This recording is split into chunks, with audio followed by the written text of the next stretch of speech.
এত বড় একজন গ্যাংস্টার পর্যন্ত ওকে কত ভয় পায়। কিন্তু ও যখন ওদের পিছনে আসে তখন শাকিলের অতীতের বলা কতগুলো সব শুনে আর নিজেই ভাবে ও একজন মানুষের কত বড় ক্ষতি করেছিল। আর নিজের অজান্তেই চোখে পানি চলে আসে।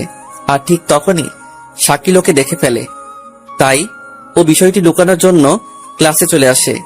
কিন্তু আজ কেন জানি তার চোখের পানি কোনোভাবে বাধা মানতেছে না। তাই ও ক্লাস থেকে চলে আসে বাসায় এসে নিজের রুমে এসে কান্না করতেছে।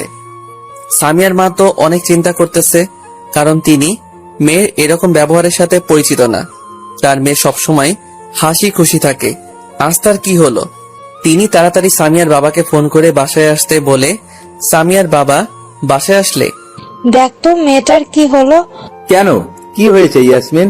জানি না, সে ভার্সিটি থেকে আসার পর থেকেই দরজা বন্ধ করে রেখেছে। খাওয়ার জন্য ডাকলাম, তাও আসলো না।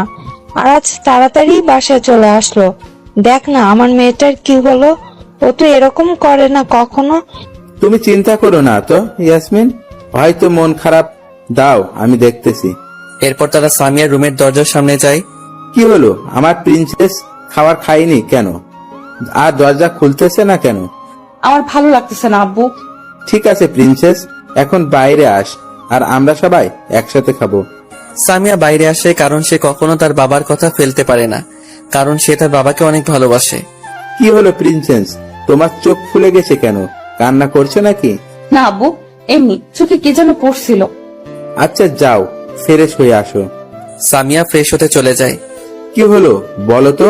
মেয়েটার আমি স্পষ্ট বুঝতে পারছি ও কান্না করছে, কিন্তু কেন?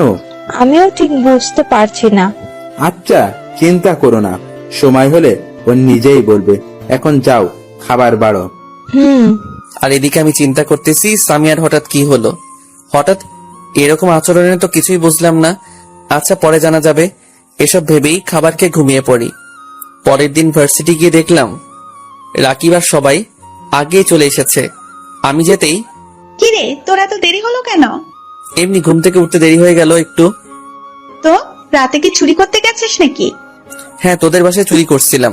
এসব বলে হাসাহাসি করতেছি, তখন খেয়াল করলাম সামিয়া আমার দিকে এক দৃষ্টিতে তাকিয়ে আছে। খেয়াল করলাম সেই তাকানোতে কোনো ক্ষোভ, কোনো রাগ নাই, একদম নিস্তেজ। হঠাৎ ওর এত পরিবর্তন কিভাবে এলো এসব ভাবতেছি, তখনই কেউ একজন আমাকে ধাক্কা দিল। তাই ভাবনার জগৎ থেকে বেরিয়ে আসলাম। সামনে তাকালাম, দেখি সুমাইয়া আমার দিকে রাগী ভাবে তাকিয়ে আছে। কি হলো, ধাক্কা দিলি কেন?